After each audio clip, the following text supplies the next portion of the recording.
Alors, Antoine, Xavier, on a tous l'habitude que les gens s'éloignent de nous dernièrement. J'ai pris ma douche. Bon, c'est comme ça, hein? Ok. On les a mal habitués, c'est pour ça. Ça fait plaisir de vous voir, même si vous êtes loin ou éloigné. Je porte mes lunettes, donc je peux voir quand même ceux qui font des bêtises derrière. Isabelle. Un jour, on leur fait une blague, on va mettre le pupitre là-bas au fond. C'est pas mal. Ok. Donc, comme vous le savez, on est en train de regarder la mission. Je pensais de pouvoir terminer notre regard sur la mission aujourd'hui, mais ça se fera la semaine prochaine. Mais quand même, on va continuer de regarder la mission. On va voir aujourd'hui quelques notions ou aspects pratiques de la mission. Comment ça fonctionne? D'où vient un missionnaire? Comment savoir où il faut aller comme pays ou comme endroit en tant que missionnaire? Comment sont payés des missionnaires? Alors, souvent les gens me posent la question. Alors, qui en fait a choisi la France pour toi? Est-ce que c'était toi? Est-ce que c'était quelqu'un d'autre dans votre boîte? La réponse est très très simple. C'était Dieu. Alors, on va voir ça dans quelques moments. Quels sont les plus grands besoins des missionnaires? Comment pouvons-nous les aider? À quoi bon? Est-ce que ça sert à grand chose de faire partie de la mission, d'aider des missionnaires? Pour y répondre, il faut comprendre deux vérités bibliques. Nous les avons vues déjà, mais il ne faut pas rater l'importance de deux passages. Donc, Xavier, vas-y. C'est bon. Oui, vas-y. Les grands esprits se rencontrent. Alors, d'abord, on va voir, on a déjà vu que c'est envoyé la bonne nouvelle partout. Et donc, une bonne façon de comprendre la mission, c'est Jean 3, 16 et 17. Tout le monde connaît 16, mais quand vous ajoutez 17, ça englobe très très bien la mission. Car Dieu a tant aimé le monde qu'il a donné son Fils unique afin que quiconque croit en lui ne périsse point, mais qu'il ait la vie éternelle. Donc il faut l'amour. Si on n'a pas l'amour, la mission ne sert pas à grand chose. Heureusement, Dieu nous a aimés et donc... et puis, il y a cette notion aussi, afin que quiconque, vraiment, si vous avez un peu suivi ces derniers messages en Acte 8, on a vu que cette notion de quiconque était un peu nouveau, de envoyer la bonne nouvelle à d'autres cultures, à d'autres langues, à d'autres régions.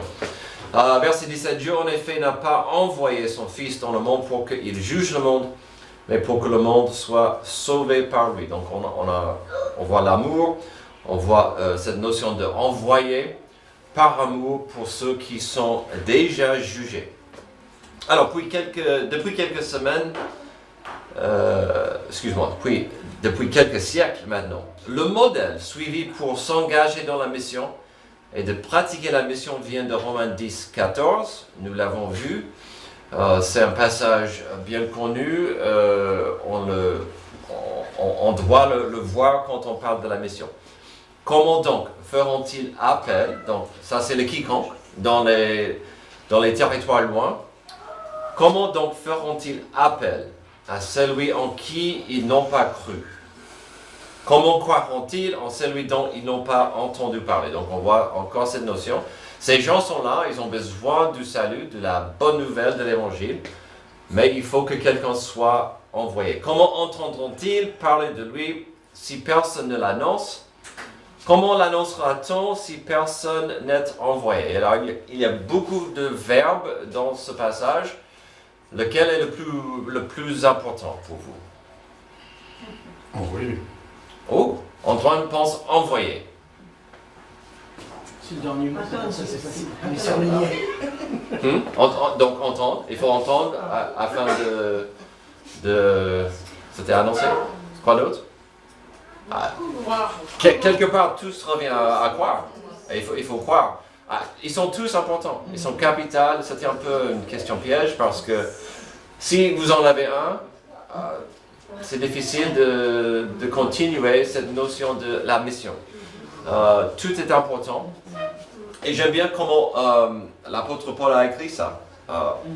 Ils ne peuvent pas entendre s'ils n'entendent pas, mais comment ils vont entendre ou croire s'il y a personne qui y va ou qui annonce. Et il faut que cette personne, le missionnaire, le porte-parole, soit envoyé. Donc c'est tout, il faut une équipe. Voilà. Il y a beaucoup de choses en mouvement et on marche dans ces deux versets. Avant d'arriver là, il faut comprendre déjà l'importance de l'appel à la mission. Chose qui n'est pas forcément un appel à l'endroit de la mission. D'accord? Donc il faut... Parfois, quelqu'un est appelé en même temps. Dieu dit à un tel, je veux que tu sois mon porte-parole en Inde. Mais souvent, c'est d'abord un appel à la mission, après l'appel pour l'endroit vient après. Bon, ça c'était notre cas. J'espère de pouvoir vous donner notre témoignage, notre appel à la mission la semaine prochaine, si Dieu le veut. D'accord? Donc, mais on va parler un peu de l'appel à la mission. Acte 26 nous donne une belle aperçu. Alors, on a vu Acte 1:8.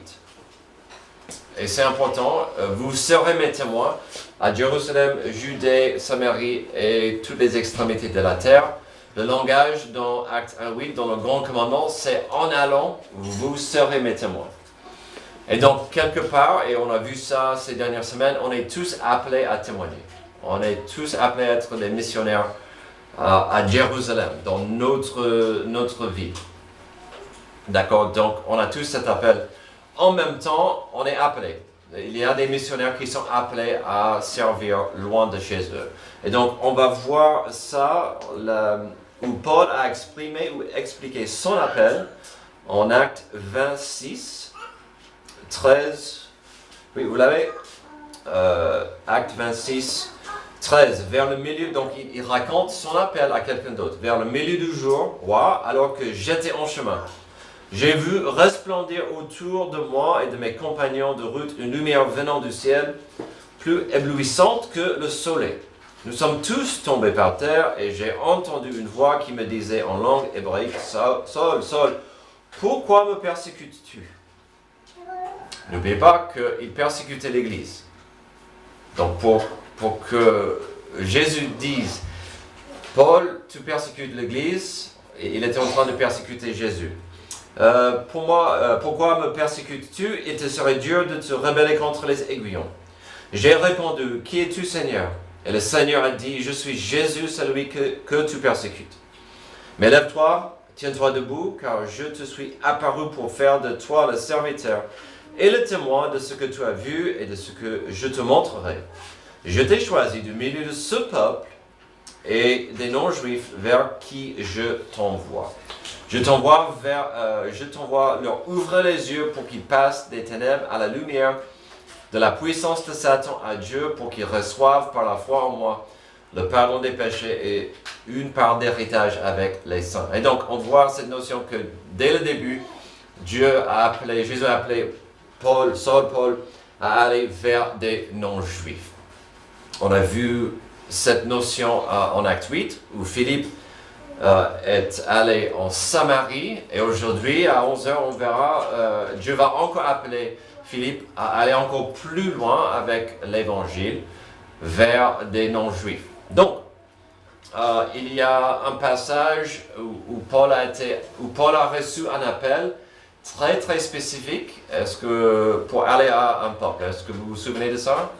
On appelle ça l'appel de Macédonie, où même Paul voulait aller dans un endroit, annoncer l'évangile. Il a reçu un rêve, un message de Dieu. Non, je veux que tu ailles dans cet endroit. Donc parfois, Dieu peut être très très spécifique pour son appel, où il veut que quelqu'un serve. Alors l'appel à devenir un missionnaire est à l'endroit où le pays doit venir de Dieu sans le moindre doute ou l'influence d'autrui. Alors pourquoi je dis ça? Il y a énormément d'enfants de missionnaires qui grandissent dans un pays et un jour ils disent « Je veux être missionnaire là où j'ai grandi ». C'est une bonne idée, il y a Il n'y a aucun mal avec ça. Parfois, je me demande si ils ont reçu un appel de Dieu ou est-ce que c'est parce que c'est logique, ils connaissent déjà la culture, la langue, c'est déjà chez eux. J'ai vu quelques missionnaires pendant ma carrière qui n'étaient pas appelés dans le pays où ils sont allés. Parfois, c'est l'épouse ou l'époux. Ces gens rarement restent longtemps dans le pays s'ils n'avaient pas reçu un appel de Dieu. Si jamais j'ai un bleu, un nouveau, qui s'intéresse à servir en France et me pose des questions, qu'est-ce que tu penses qu'il faut faire, faut pas faire? La première chose que je dirais, c'est est-ce que tu sais très très bien de Dieu que c'est la France qu'il veut que tu sois. Il faut être très très certain de cet appel. On va en parler la semaine prochaine, mais quand Dieu nous a appelés séparément, on n'était pas ensemble, on n'a pas reçu le même appel de Dieu en même temps, mais il n'y avait pas de doute. Il n'y avait aucun doute qu'on devait servir en France. Et donc ça c'est important. D'avoir un appel. Et on parlait de l'appel à la mission et à l'endroit. Après l'appel de Dieu, il faut penser et planifier pour un avenir ailleurs. Marc 10. Vous connaissez ces passages, mais ces passages deviennent plus réels, plus sensibles quand Dieu vous appelle à devenir un missionnaire. On est tous censés être un témoignage ou un disciple. Marc 10, Jésus répondit, je vous le dis en vérité, il n'est personne qui, ayant quitté à cause de moi et à cause de la bonne nouvelle, sa maison ou ses frères, ou ses sœurs, ou sa mère ou son père, ou ses enfants ou ses terres, ne reçoivent au centuple présentement dans ce siècle-ci des maisons, des frères, des sœurs, des mères, des enfants et des terres avec des persécutions. Et dans le siècle à venir, la vie éternelle, plusieurs des personnes seront les derniers et plusieurs des dernières seront les premiers. Alors, je ne veux pas élever les missionnaires et dire qu'ils sont des super-héros de la foi. Mais il faut comprendre, quand un missionnaire dit « Dieu m'a appelé, je veux le servir loin de chez moi », c'est formidable. C'est important de dire « Au moins, je vais prier pour vous, pour toi, parce que ça, ce n'est pas facile. » On a passé 2 ans pour gagner notre soutien aux États-Unis. On a visité des églises. J'étais ravi, j'étais enthousiaste.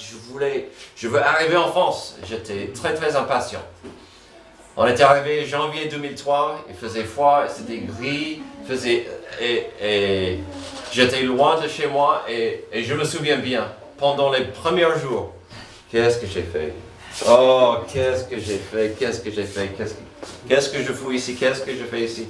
Oh non, c'est pas possible. Amen. Et donc, voilà. Il y a beaucoup de missionnaires qui ne restent pas longtemps après quelques années pour des raisons diverses. Mes parents, je ne sais pas comment ma mère l'a subi, parce que pendant 30 ans, sa famille l'a supporté, cette notion. Et ils avaient cette attitude qu'un jour, quand elle va grandir et devenir plus mature, elle va arrêter de vouloir sauver le monde, elle va revenir et faire partie de la famille. Et c'était dur. Et 30 ans plus tard, la plupart de sa famille est devenue chrétienne. Sauvés, ont reçu Jésus comme sauveur. Et aujourd'hui, ils ont une attitude différente à la vie que ma mère a passée, mais c'était dur pour elle de savoir que sa famille toujours disait mais Karen, elle joue le héros. Un jour, elle doit revenir et être avec nous pour sa vraie vie. Et donc, heureusement, on n'a pas eu ça. Ma famille était vraiment était derrière nous. La famille de Amy était vraiment derrière nous. Ça aide. Donc, il faut comprendre ça. Luc 9, vous connaissez ce passage. Puis il a dit à tous, si quelqu'un veut venir après moi, qu'il renonce à lui-même, qu'il se charge chaque jour de sa croix et qu'il me suive.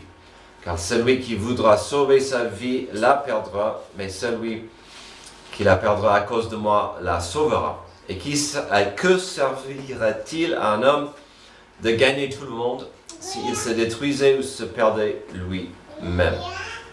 Donc vous connaissez ce passage. C'est important d'être prêt à servir et de dire je m'engage à suivre Jésus, peu importe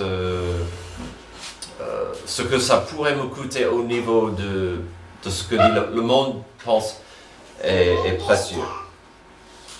Et donc, voilà. Étant appelé, comment accéder à son avenir et l'accomplissement de Dieu? Alors, avant, je n'ai pas mis ça dans mes notes, mais tout à l'heure j'ai posé la question. D'où est-ce qu'un missionnaire vient? En principe, il doit avoir une formation biblique. Donc, et ça c'est beaucoup de choses. Il doit pouvoir être pasteur, prêcher, madame va pouvoir enseigner, partager la Bible aussi, conseil biblique. Il faut pouvoir évangéliser, il faut comprendre la Bible, la doctrine. C'est beaucoup d'enseignements. Donc, il faut quand même qu'un missionnaire soit bien formé avant qu'il dit voilà, j'y vais. Il faut quand même être formé et prêt à y aller. Donc il y a ça. Alors, étant appelé, comment accéder à son avenir et l'accomplissement de Dieu? Alors, revenons à Romains 10, car c'est là où nous trouvons l'importance d'un réseau de soutien. Donc, on a vu Romains 10, il faut qu'il soit envoyé. Il faut qu'il soit envoyé. Si un missionnaire est envoyé, comment est-ce qu'on va le payer? Où est-ce qu'il aura son salaire? Alors, donc, on peut avancer à la suite. Il y a plus ou moins 3 façons de financer la mission. Il n'y a pas beaucoup de groupes, mais il y en a qui engagent un missionnaire et leur donnent un salaire. Donc, il y a cette façon de le faire. On vous donne un salaire, vous serez notre missionnaire. Le plus grand groupe baptiste du monde, c'est le Southern Baptist. Ça, c'est leur façon de le faire. Vous êtes formés et on vous engage avec un salaire. Alors, l'inconvénient de ça, c'est que... Alors, ce qui est sympa, c'est que vous avez votre salaire. Vous n'avez pas besoin d'aller chercher beaucoup de soutien, beaucoup d'argent et beaucoup de tout ça. Vous avez votre salaire. Côté négatif, c'est que souvent, ils vont choisir l'endroit pour vous, pour toi. On a besoin d'un missionnaire en Australie, on a besoin d'un missionnaire en l'Inde, on a besoin, et donc on va choisir où tu vas. L'autre problème aussi avec ça, c'est qu'il n'y a pas des liens avec des églises. Donc il y a très peu de gens qui vont prier pour ces personnes. Des missionnaires vont vous dire, on a besoin de vos prières. On a besoin de votre soutien, de savoir que vous êtes derrière nous, d'avoir vraiment un réseau de soutien. Donc, côté positif, c'est que vous avez votre paix, mais le côté négatif, c'est que, voilà, ils vont choisir pour toi où tu vas, et puis deuxièmement, il n'y a pas beaucoup de gens qui vont prier pour toi. Alors, deuxième chose, il y a aussi ceux qui financent la mission eux-mêmes par ce qu'on appelle la fabrication de tentes. Nous savons que parfois Paul recevait du soutien financier pour son travail dans le ministère. Paul en parle pas mal. De temps en temps, je reçois des dons, je reçois de votre soutien. Mais aussi, on comprend qu'au besoin, il travaillait à côté pour fournir à ses besoins, selon Acte 18, 1 à 4. Je ne pense pas que je l'ai. Ok. Acte 1 à 4, Paul a expliqué qu'au besoin, il fournissait ses propres besoins en faisant des tentes. Il était artisan.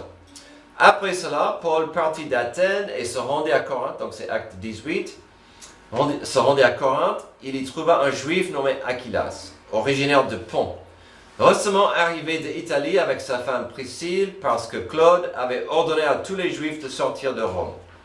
Il se lia avec eux et comme il avait le même métier, il demeura chez eux et y travailla, ils étaient faiseurs de tentes. Paul discourait dans la synagogue chaque sabbat et persuadait des Juifs et des Grecs. Alors, donc aujourd'hui, il y a ces missionnaires qu'on appelle des fabricateurs de tentes. Alors, pourquoi aujourd'hui il y aura toujours ces missionnaires? Quel serait le besoin d'avoir quelqu'un, en fait, peut-être pas des tentes, mais en fait, il aura un commerce, un business, un magasin, quelque chose dans un pays. Pourquoi? Quels seraient des côtés positifs et négatifs de ça? Et quel serait le besoin? Il y a un besoin, j'espère, évident pour un missionnaire comme ça. Ça serait quoi? Les Juifs aiment travailler. Comment? Les Juifs aiment travailler. Ils travaillent beaucoup, c'est ça la réputation. Mais aujourd'hui? Dans des pays où ils n'acceptent pas des missionnaires comme tels, ils ne veulent pas que tu en parles, que tu évangélises. Voilà. Donc il faut entrer les pays sur notre précepte. La plupart des missionnaires aujourd'hui qui œuvrent, qui gagnent leur argent comme ça, ils œuvrent, ils travaillent dans des endroits sensibles où ils ne peuvent pas vraiment mettre la pancarte. On est l'église baptiste, il faut être très discret, ils sont là et donc ils gagnent leur vie avec le magasin ou la petite commerce. Et c'est dans leur temps libre où ils vont évangéliser, faire des rencontres et l'évangélisation. Mais pas mal de ces personnes n'ont même pas le droit d'être dans ce pays en tant que missionnaire. Il y a même des pays qui sont juste, ils ne sont pas forcément contre les chrétiens, mais ils veulent que les immigrés soient sérieux. Donc, par exemple, l'Australie. Si vous voulez être missionnaire en Australie, ils vont exiger que vous avez un master et que vous allez apporter quelque chose au pays. Donc, il y a ce côté-là. Soit c'est fermé à l'évangile, soit le pays n'est pas trop intéressé à accueillir beaucoup d'étrangers. Donc il faut quand même avoir un commerce, une façon de gagner sa vie. Donc il y a ce deuxième. Pour la première avec je vais en parler maintenant avec le soutien des églises. Pour la plupart des missionnaires, le système en place, c'est de chercher du soutien, un réseau de gens qui s'intéressent à avancer l'évangile. Beaucoup de principes et concepts de cela viennent de 2 Corinthiens 8 et 9, avec des notions de donner par amour à Dieu et à son prochain. Donc, peut-être on verra 2 Corinthiens 8 et 9 la semaine prochaine, je ne sais pas. Mais il y a beaucoup de belles images de donner pour les gens dans le besoin, à 2 Corinthiens 8 et 9. Mais je voulais que vous voyiez cette notion en Philippiens 4. Paul au Philippiens 4 dit une chose remarquable par rapport au soutien qu'il a reçu de l'Église à Philippe. Voilà, donc qui aimerait lire ça au lieu de m'écouter? Non? C'est trop petit? J'y vais? Ok. Vous le savez vous-même, Philippiens, au début de la prédication de l'Évangile, lorsque j'ai quitté la Macédoine, aucune église n'a pris part avec moi à un tel échange de contributions. Vous avez été les seuls à le faire. À Thessalonique, déjà et à plus d'une reprise, vous m'avez envoyé de quoi pouvoir à mes besoins. Ce n'est pas que je recherche les dons, mais je désire qu'un fruit abondant soit porté sur votre compte. J'ai tout reçu et je suis dans l'abondance. J'ai été comblé en recevant de Épaphrodite, ce que vous m'avez envoyé comme un parfum de bonne odeur, un sacrifice que Dieu accepte et qui lui est agréable. Mon Dieu pourvoira à tous vos besoins conformément à sa richesse, avec gloire en Jésus-Christ. Donc on voit plusieurs belles notions ici. Il dit, alors j'ai bien apprécié votre don. Mais à la fin, il dit, Dieu a apprécié votre don. Et votre don, verset 17, ce n'est pas que je recherche encore les dons, mais je désire qu'un fruit abondant soit porté sur votre compte. Donc, quelque part, quand on donne à la mission, on donne à ce que Dieu est en train de faire. Et donc, on va recevoir quand même, quelque part, une récompense de Dieu. Il dit, ça c'est votre fruit. Mon fruit, c'est votre fruit. C'est magnifique. Et donc, c'est pas mal de voir cette notion que, comme on a dit tout à l'heure, il faut une équipe. Et il faut tout cet ensemble de ceux qui donnent, ceux qui prient, ceux qui vont, ceux qui partagent. Alors, pour la plupart des missionnaires, c'est à eux de chercher leur soutien. Cela implique énormément de temps, énormément de kilomètres, énormément de visites. On a passé 2 ans, Amy et moi, en visitant des églises. J'estime, pour chaque 4 églises qu'on a visitées, il y en avait une qui s'est engagée à nous soutenir. Alors vous faites le maths. S'il faut visiter 4, il n'y a qu'une seule qui t'engage. C'est un peu dur, c'est fatigant. Il faut du temps.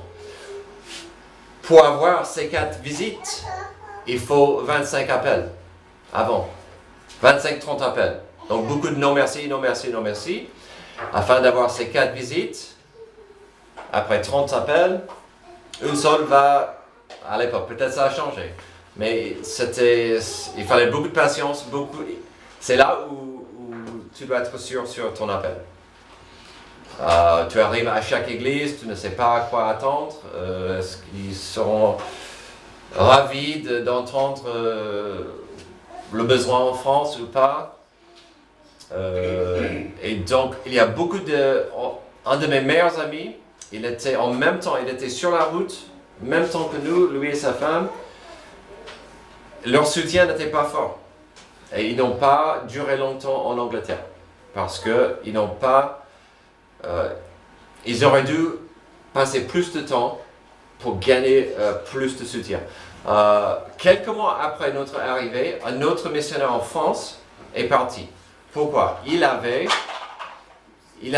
une dizaine d'églises. Mais 60-70% de son soutien venait de son église d'envoi. Donc il avait un énorme paquet de son église d'envoi et quelques églises à côté. Quand les choses sont parties en vrille avec son église d'envoi, il n'avait plus de sous. Et donc, c'est compliqué. Parfois, on dit, oui, si j'avais 5 églises qui me soutenaient chacun à $1000, ça serait assez. Oui, mais si tu en perds une, tu es dans le pétrin, là. Donc, c'est compliqué, c'est vraiment... J'admire un missionnaire qui peut quand même avoir la passion et la patience de gagner assez de soutien. Mais parfois c'est très dur parce qu'il faut chercher des gens qui vont engager avec toi. Alors, je vais m'arrêter là pour voir si vous avez des questions. Peut-être la réponse viendra la semaine prochaine. Mais est-ce qu'il y aura des questions sur ce que nous avons vu déjà dans ces passages ou ce que je vous ai expliqué sur la vie des jeunes missionnaires? Il doit y avoir des questions quand même. Est-ce que c'est la même chose, les difficultés entre le missionnaire et le pasteur? Un pasteur local et un missionnaire. Tu es pasteur, tu es missionnaire. Oui. Des fois, est-ce que les buts, enfin, Oui. c'est la même chose, la différence?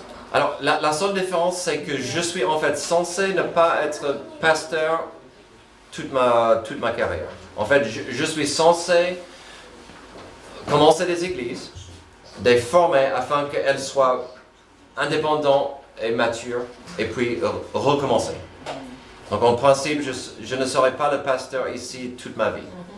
Je devrais trouver un remplaçant, un jour. Jamais. Alors, non, c'est une très bonne question. Et Tim Downs, que beaucoup de vous connaissez, souvent il dit une chose qui m'a toujours frappé, et ça me rappelle de l'apôtre Paul. Tim Downs dit, je suis très doué pour commencer des églises. Je suis nul pour être le pasteur, pour être le berger, pour les aider. Je pense qu'on pourrait dire la même chose de l'apôtre Paul.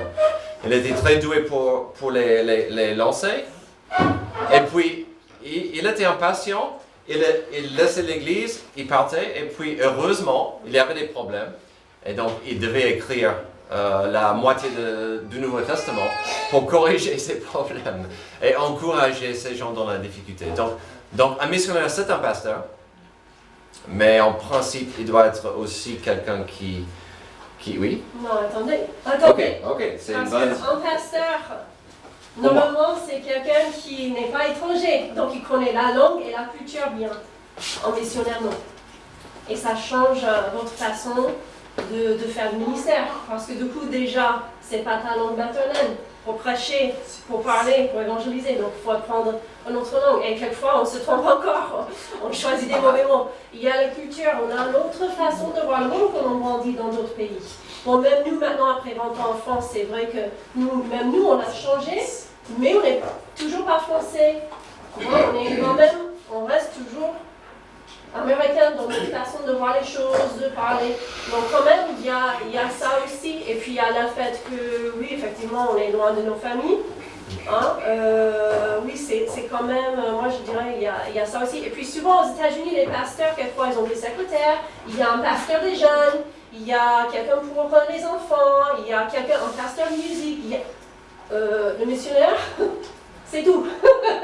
Il fait le travail. Bon, après, aux États-Unis, les plus petites églises, c'est aussi la même chose. Mais... Et puis, il faut être patient avec des missionnaires aussi parce que la plupart ne vont pas commencer un ministère à eux les premières 2, 3, 4 années parce qu'ils sont en apprentissage. Donc, il faut beaucoup de patience pendant que le missionnaire apprenne plein de choses. Moi, je pense que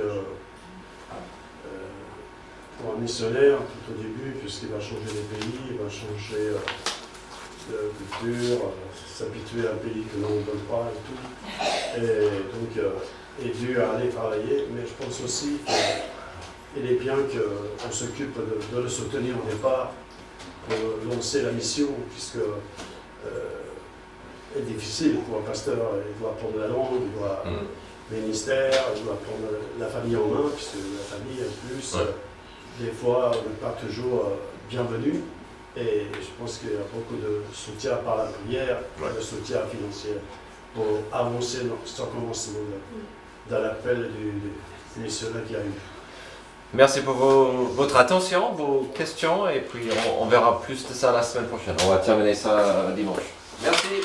Merci.